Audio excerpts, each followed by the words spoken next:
Hi అండి, చాలా రోజులైంది కదా సింపుల్ అండ్ ఈజీ రెసిపీస్ చూసి మీరు మా ఛానల్లో ఈరోజు చూసేద్దాం రండి. అదే స్టీమ్డ్ ఆమ్లెట్ కర్రీ.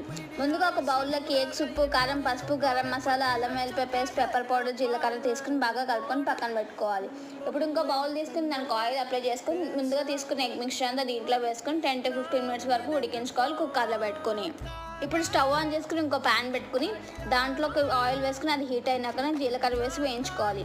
అది కూడా వేగినాక ముందుగా ఉడికించుకొని పేస్ట్ చేసుకుని టొమాటో, ఆనియన్ వేసి ఫ్రై చేసుకోవాలి.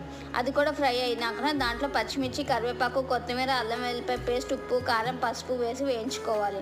పచ్చివాసన పోయే వరకు వేయించుకున్నాక ముందుగా ఉడికించుకున్న ఎగ్ని తీసుకుని చిన్నగా పన్నీర్ పీసెస్లా కట్ చేసుకుని ఉడుకుతున్న దీంట్లో వేసుకుని బాగా కలుపుకుంటామే. కావాలంటే మీరు వాటర్ యాడ్ చేసుకోవచ్చు, లేకపోతే లేదు. అట్లా ఉడుకుతున్న దాంట్లోంచి నూనె అనేది పైకి తెలియద్ది. అట్లా తేలినాక వేరే బౌల్లోకి సర్వ్ చేసుకుంటామే స్టవ్ ఆఫ్ చేసుకుని. అంతే, సింపుల్ అండ్ ఈజీ రెసిపీ.